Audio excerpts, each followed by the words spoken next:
Welcome to the another edition of Uncensored. 5 days ago, Hamas carried out deadly, brutal, and audacious attack on Israel, leaving 1,200 Israelis dead. The scale of casualties inflicted is not only unprecedented but beyond comprehension in normal times.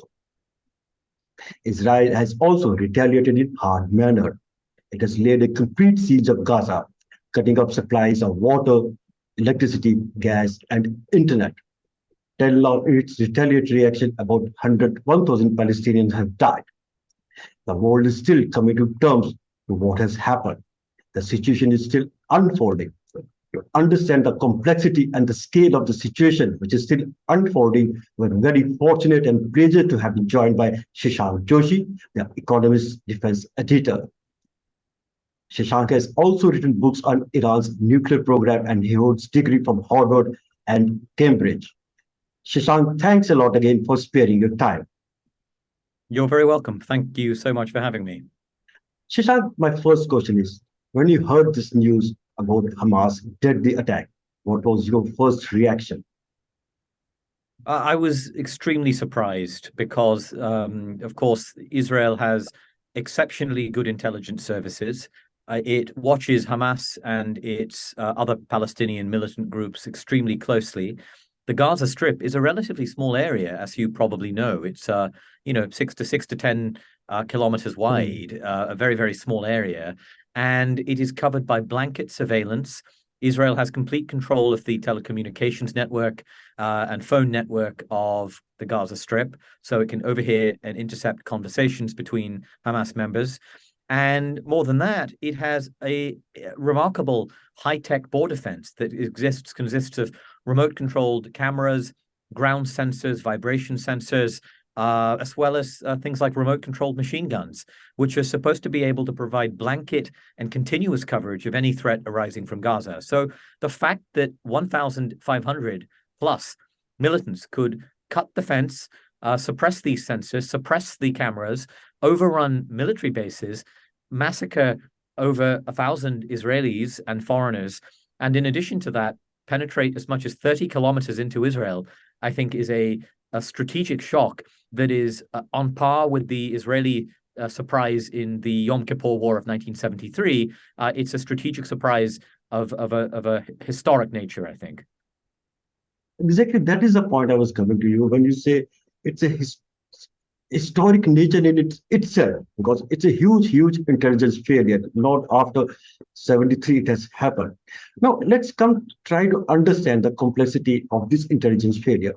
There are a couple of things which are going around in the media and also in the intelligence services. First, do you think there was a sense of complacency or overgrown confidence or fisheries within the Israeli politics that could be one of the factors responsible for this kind of attack? I think all of the factors you mentioned are valid in understanding the failure that just happened. There was a sense of complacency both at the tactical level with officers and conscripts who were tasked with monitoring these cameras, insufficiently attentive to what was going on. But more than that, there was what my colleague calls a conceptual or intellectual failure to understand Hamas's intentions, a complacency about their intentions. Now, that was partly because of deception. Hamas deliberately gave Israel the impression that it was focusing on domestic consolidation of its power, that it was wanted to avoid a major conflict and focus on keeping its power in Gaza, making money, making life easier for Gazans, and so on. So Israel was fooled by that. A very impressive deception operation, it must be said, by Hamas. But in addition to that, there's a wider complacency about, I think, the degree to which this was the principal threat to Israel. What we saw from the Israeli political leadership was a focus on Iran and a focus on Hezbollah, perhaps, as well, which, of course, have been relatively small parts of this crisis so far. In addition to that, you mentioned the political crisis in Israel. This was a very serious crisis around reforms to the judiciary by the Israeli leadership and prompting mass protests in Israel. And it's important for a number of reasons. First of all, Israel's very divided, and that may have contributed to Hamas's desire to take advantage. But of course, many Israeli reservists, military reservists, and the country, as you know, is reliant on military reservists given the small size of its professional army. had refused to serve, and some of them may have been distracted. And Israel's military intelligence service is heavily reliant on reservists, so that may have played a role. And in addition to that, there's one other factor I should mention, which is that this government in Israel is propped up by some extreme right-wing parties who are very pro-settlers and really, some might say ethno-nationalist extremists who do not believe the Palestinians are a people, who believe in colonizing the West Bank. And as a result, Israel's military and intelligence apparatus may have been overly focused on the West Bank. Just a few months ago, they conducted a major operation in Jenin in the West Bank, a huge operation. They stormed the town. And so it's entirely possible that they took their eye off the ball in the south, and the consequences have been extremely severe. No, Shashank, you rightly pointed out that they might have taken off their guard, especially with regard to Gaza, and might be focusing quite heavily on the West Bank. But here, another angle which is coming into play, and which some analysts believe should also be factored in, is the angle of Iran. Though Iran has not openly said it has supported the Hamas, but many believe Iran is quite heavily involved in this. So what is your take? Because you know and have a quite good understanding of the Iran, how it operates. My sense is that Iran, we must understand, Iran has a long-standing relationship to Hezbollah, to Hamas. It arms Hamas, it funds Hamas, it trains Hamas. So we can't neglect that relationship. But there is no evidence as yet that Iran was involved in the planning or execution of this attack. That is what all my sources say. That is also what the White House says, for that matter, as well. So Iran may be complicit in Hamas's military capability. They may have provided some of the rockets or the technology for the rockets that contributed to the death of many Israelis, but I do not think they helped plan or execute this operation. However, it is worth noting that Iran is extremely close to Hezbollah, the Lebanese militant group, which is very powerful. It has a huge arsenal of rockets and missiles. And I think one interesting question now is whether they want Hezbollah to intervene to try and stretch the Israelis, or whether they want Hezbollah to stay out of this conflict, to preserve their military strength and their political power in order to provide a deterrent in case of a future conflict between Israel and Iran, or between the United States and Iran. Shashank, the reason Tarun, there's one other thing I'd like to say actually on Iran, which I think is worth mentioning. There's a group in Gaza called Palestinian Islamic Jihad, PIJ. Exactly. They're a smaller faction, but they are considered to be very close to Iran, much closer to Iran than Hamas. The fact is that they were taken by surprise at dawn on Saturday when this operation occurred, according to some of the accounts I have heard. And that would, again, provide some evidence that Iran had not, if Iran's principal proxy was not aware of this, it would suggest they may not have been playing a particularly important role in this operation. Okay, Shashank, the reason I pointed out is Iran factor is that, and you also suggest that there's no corroborative evidence to suggest that they are directly involved in it. Okay, fine, we take it. But the reason I wanted to highlight the Iran factor is that we all know that after the Abrahamic Accord, the UAE, the Saudis and Israel, they were coming very close, and there was talk of Saudi to some extent giving recognition to Israel. And that could have further sidelined Iran to a certain extent, and also in a way, Hezbollah and Hamas also. So was this also an attempt to derail that process? This is a great question. Of course, it will prompt questions around the timing. The question around normalization, the process of normalization between Saudi Arabia and Israel had been continuing for a long time, but accelerating in recent weeks. I am skeptical that the recent acceleration of normalization was really a trigger for this, because I think this operation would have taken months to plan. According to some sources, it would have taken a year to plan. And that means most of it would have occurred or been initiated before normalization had intensified. But of course, normalization, is a broad process. It goes back some way. It's possible that it played a role in Hamas's thinking. But I would urge us to think more about other factors, such as for instance, the internal dynamics among Palestinian factions inside the Palestinian territories. So, for instance, we know the Palestinian Authority, which rules the West Bank, ruled by a very elderly man, Mahmoud Abbas. He's 87. He's Yeah. widely considered to be corrupt, very ineffectual, very venal, hated by many Palestinians. That rivalry has also may have played a role in Hamas's calculations. This may be an effort to try and consolidate their control over the Palestinian movement, also at a time when their own rule inside Gaza has been reaching a kind of dead end. They have not made the lives of Palestinians considerably better. They have not succeeded in ending the occupation. So they too may have felt some pressure to do something to keep themselves relevant in a landscape in which they were effectively being co-opted and marginalized by the Israelis as much as anything else.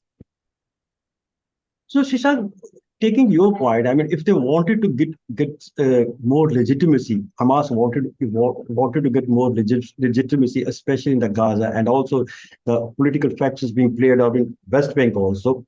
So, if we factor in that, then if we extrapolate in a manner that Hamas might be knowing that if they carried out such an attack, the retaliatory action of Israel is going to be huge.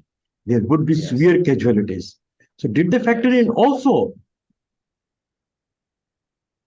I think that they must have factored that in. First of all, they have lost at least 1,500 people in this attack, somewhere in that region. Many of these may have been their most motivated fighters, so they would have had to think very hard about an operation of this scale. Second of all, they would have known that the sheer brutality of this attack would have provoked some outrage. I won't go into the details, but we've all seen the horrific details of these massacres. As the Israeli president pointed out, that may have been the most bloody day for Jews anywhere in the world since the Holocaust, and it brings to mind some of the worst pogroms and killings of the 20th century in Europe, of which there's a long and shameful history. So they would have understood that. And thirdly, I think they would have known that the Israeli response could not be as limited as it was in the previous two wars in ground invasions of Gaza in 2009, Operation Cast Lead, and 2014, Operation Protective Edge. And I wonder if their calculus, and this is me speculating rather than offering a hard opinion, is that they would have known that the Israelis would have been stuck with a dilemma. Either you conduct a small operation to minimize casualties and avoid costs to the IDF, but Hamas can then rebuild and reconstitute just as it did after the previous attempts. It can ride out the attack inside tunnels, underground. Gaza's a dense urban population. There are many places to hide. Or you suck Israel back into a prolonged campaign in which you can bleed the Israelis, or a prolonged occupation of Gaza. Let's not forget they withdrew from an occupation of Gaza in 2005, as some of your viewers may recall. And they may have thought, if we can pull the Israelis back in, it will increase hostility to the Israelis. It will increase support for Hamas. It will consolidate our support. So, in a manner of speaking, their calculus may have been that of Al Qaeda before 9/11. You can goad your enemies into potentially harmful actions that may increase political support for your militant group.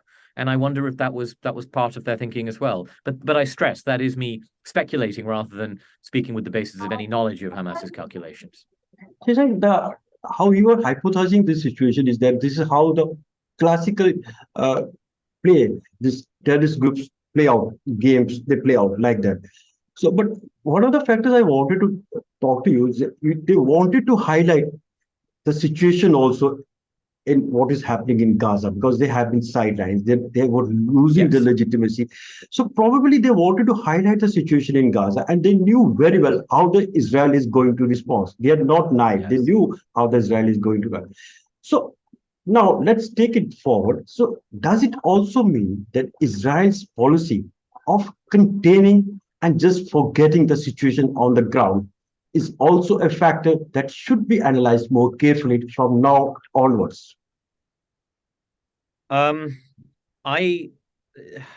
It's a really interesting question. I mean, we should say a few words about the nature of Israeli policy. Gaza has been under a de facto blockade for many years. Israel provides electricity, food, fuel, water, and in the last few days, they have said they will cut off the Strip from some of those critical supplies. In other words, imposing what looks to be like a policy of siege on the Gaza Strip, which is a population of 2 million people with a very large number of civilians. This is, of course, we should be very wary of conflating Hamas with Gaza. These are not the same thing. There's a southern border crossing called the Rafah crossing, which connects Gaza to the Sinai Peninsula and to Egypt, which is controlled by Egypt. But the Egyptian government, of course, which is ruled by a military dictatorship, which hates the Muslim Brotherhood and hates Hamas, has tightly controlled that strip. And it is very difficult for Gaza residents to get a permit to leave the strip as well. So Gaza has been under a state of siege with a very poor humanitarian situation and very poor economic prospects. And that, of course, the situation has now worsened considerably under the intense Israeli airstrikes that have killed several hundred people and have caused profound damage to hospitals and other infrastructure inside the strip. Now, to come back to your question, which is how do we think about that policy of containment? I think it has been a factor in potentially pushing Hamas to take more radical and drastic steps. Whether or not those steps will actually help ease Gaza's situation is a different question. I think there's a good prospect that they worsen the predicament of Gaza rather than improve it. But I think it is the case that this sense of being kettled in the Gaza Strip has provoked widespread anger inside Gaza. It probably has sustained a degree of support for Hamas because there is some popular support for Hamas inside the Strip. And I think it's also been a source of real concern to outside countries, particularly in Europe, in the Arab world, countries that Israel's normalizing with. Of course, from the Israeli perspective, they say that we're trying to stop arms shipments and concrete for building tunnels reaching Gaza, reaching Hamas, because they will use these for nefarious purposes. But on the other side of the equation, it is fair to say Israeli policy has been to permanently blockade and contain Gaza, regardless of the humanitarian costs. And that has probably contributed to some of the support for Hamas over the years. But the events that may now unfold could actually make life much, much worse for Gaza residents. Exactly, as you rightly pointed out, that the life for the people on Gaza is going to be quite miserable in the coming days. There is no doubt about it. But now, the way Israel is retaliating, it is inflicting huge casualties on the Gaza Strip. Hamas will also play it out, not now, but later. It will try to play it out later for gaining more legitimacy. And how isn't it also a question to be asked? Was Israel deliberately provoking or making the situation to come, especially when it's what it did in Al-Aqsa Mosque? Secondly, now will this also have a ramification in the Arab world? Will they also have a rethink policy towards Israel, whether there should be proper normalization or not? So these are the two questions I wanted to ask, whether Israel was provoking, and secondly, will it force the Arab world to have a relook towards Israel? Both very, very interesting questions. I'm very wary of the language of provocation. For reasons I'm sure you understand, we've just seen this brutal massacre of civilians that goes beyond anything that could be described as self-defense or resistance or other such steps. And this massacre was planned a long time ago. I don't believe it was in response to any specific Israeli action. And I think that while I strongly oppose Israel's occupation of the West Bank, and I think that its blockade of Gaza has had very unpleasant humanitarian consequences. And while I also think that this government is one of the most right-wing governments in Israeli history and has occasionally dehumanizing language towards the Palestinian people, despite all of that, I don't think I'm willing to concede the idea that Israel provoked an attack like this. And I think that could take us into dangerous territory. But I would say that this Israeli government has played with fire in other respects. It has overturned old norms about the holy sites in Jerusalem, and it's composed of some extreme people, right? Look at the finance minister. He's an extreme far-right, pro-settler politician who believes that the Palestinian people don't exist. And this government is also overturning the rule of law. It is turning Israel from something that is the Middle East's most healthy and successful democracy into something that is less than that. And I think that while I don't think that provokes this attack, I think that should be a source of concern to everyone who is looking at this situation. And I think that it puts the cause of a peace process and a just peace for the Palestinians and a two-state solution further into the distance, and makes it ever harder when more of the West Bank is colonized, when more of the Palestinian population is alienated, when we see more of that dehumanizing language. So I share all of those concerns. On your point about the Arab states, I think it depends what happens in the coming days. If we see a huge war in Gaza that goes on for months, I think it would be very difficult for the Saudi Arabian leadership to normalize ties with Israel. Absolutely. Right now, we've seen fairly cautious statements by the UAE, for example. They in the past 10 years ago would have certainly condemned Israeli actions in Gaza more forcefully, while being pretty quiet on Hamas actions. But I think that has changed. That's changed, and so Israel's dilemma is going to be satisfying the public demand to hit Hamas as hard as possible, whilst nevertheless being extremely cautious about what that might mean in opening up other fronts, for example, with Hezbollah, and also in destroying the normalization process with their new Arab allies. On balance, I think the domestic political considerations, the domestic imperative of destroying Hamas, the need to show strength and what they call restore deterrence, I think that those things will probably be prioritized over diplomatic considerations with the Arab states. But I think we have to wait and see to get a full understanding of that. Shashank, to take your point forward, there are two things involved in it. What you highlighted is very important. They have to do something for the public consumption, because there is rage and anger among the common Israelis, what has happened. And secondly, Israel also has to factor in how not to just disturb the relations in the Arab world, which it has worked so hard for normalization.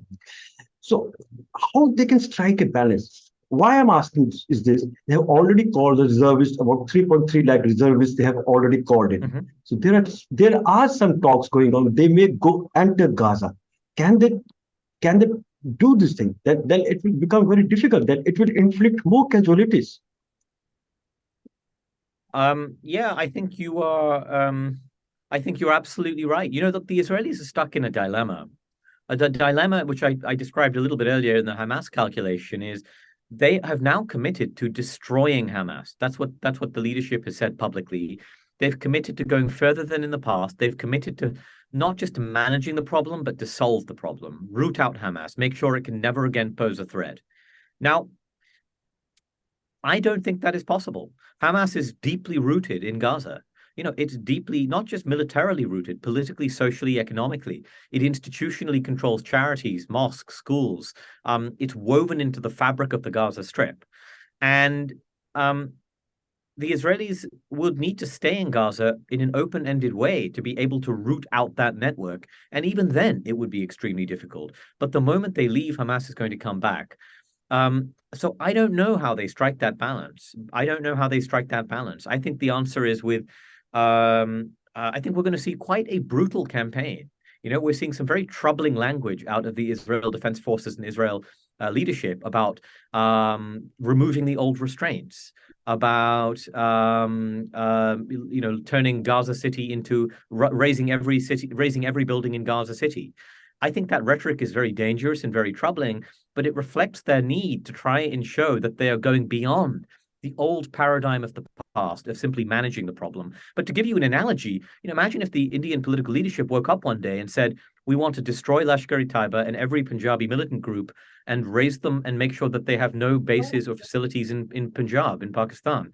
I mean, it's a nice idea in theory, but one can see the implausibility and the scale and scope of such a endeavor and the nature of the taxing, the degree to which that would tax any armed force, let alone one that is basically reliant on calling up a large proportion of young men and removing them from the civilian economy. 360,000 men who are being pulled out of their day jobs for a small country, a small economy that cannot survive on a war footing for years at a time, which has always been Israel's problem through the 20th century. So, given all of these concerns, I don't know how they will strike this balance. I really don't, because the mood is so unpredictable right now. The political mood is so tense, so angry, understandably so, given that these given that the scale of death, as you will have seen, the amount of Israelis died as a proportion of the population is about four times those who died on 9/11.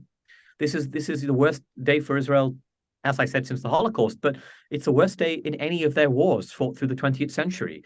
It's just extraordinary. And I think that as I spoke to one expert, he told me the other day that the Israel of October 6th of this year is not the same as the Israel of October 8th of this year, in the way that the America of September 10th was not the same as the America of September 12th. They were willing to do things that were previously considered off the table. And I think that we have to keep that in mind. So, Shashank, you highlighted one very important thing is that there's a dilemma with regard to Israel, how to go about it. So, next step. There's a dilemma also in the mind of Hamas also. Now, why I raise this point is that the dilemma is also playing out in the world superpowers right now. The reason I'm asking is that there was a meeting of UN Security Council, but there was no statement issued. There was no strong words of condemnation also. The Russia didn't, I mean, some say Russia and China didn't want help in issuing the statement. So how are the world leaders, world powers also divided? They are also in dilemma with regard to the situation unfolding.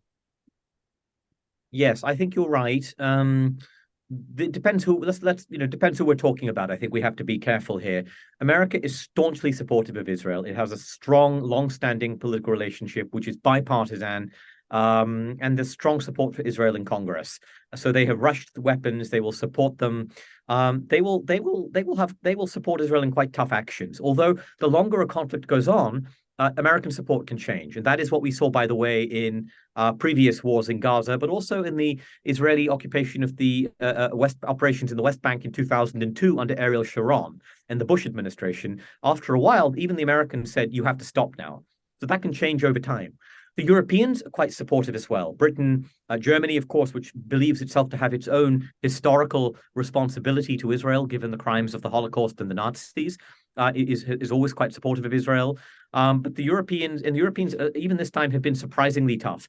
For example, the Swedish government and some members of the European Commission have said they will suspend all development aid to Gaza, to the Palestinians, which is an incredible move because it effectively is a kind of collective responsibility for this, saying, which is unusual for Europeans.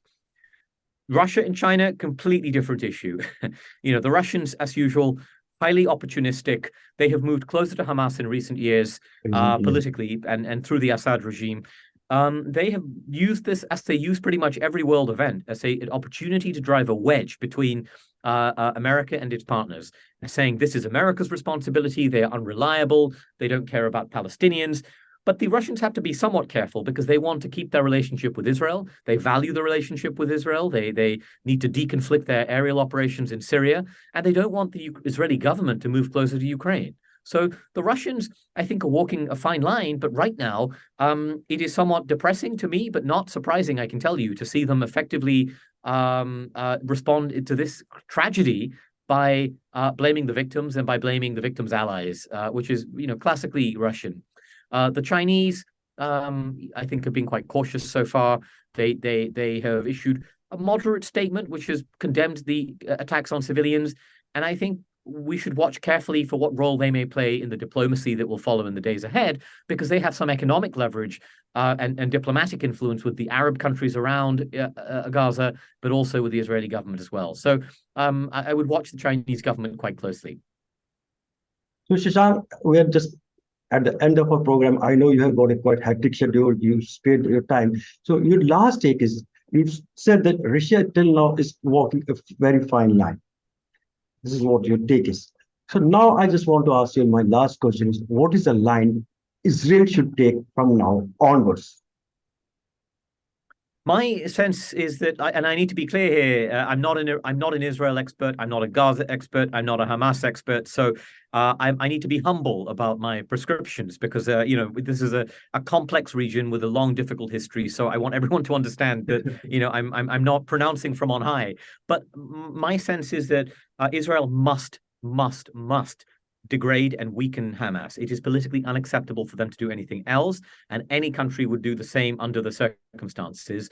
But that they should be very wary of the historical examples. When we look at 1982, the war in Lebanon, where Israel invaded Lebanon to wipe out the Palestine Liberation Organization, the PLO, and they did force the PLO to leave Lebanon, but at what cost? They provoked their adversaries to join hands. Iran entered Lebanon and helped establish Hezbollah. The Palestinian militant problem did not go away. It metastasized and it changed. And Lebanon became a sort of Vietnam for Israel. I think that ultimately, as painful as it is, and this is true in so many such counterterrorism campaigns, whilst these groups are horrific groups that conduct atrocities against civilians and deserve complete condemnation, there is not always a military solution. And these groups' ability to sustain themselves and function, they are rooted in political problems, and there is no solution to getting around those political problems unless you address some of the underlying problems as well. And that is true for pretty much any country facing a serious terrorism problem, whether that's Britain in Northern Ireland, whether that's the Americans in Afghanistan, whether that's India in Kashmir, whether that's any other number of countries. We don't need to have any sympathy for these brutal militant organizations conducting terrorist attacks against civilians and massacring people to understand that their ability to function cannot always be eliminated, expunged, destroyed by military force, given the complex politics in which they are embedded. And Israel is it will discover the same thing in Gaza. So, Shashank, what I understand from you is that Israel has to act in a two-pronged manner. First, it has to root out the Hamas in a completely manner, whatever it takes, because they have carried out a very dastardly act, and there's a public conception for it. And second, it also has to relook at its policies, because these terrorist groups are very much embedded in the political and social structure at the ground from where they operate. So these two factors have to come into play, and they have to find a fine balance. And we should look forward to it, how the situation unfolds.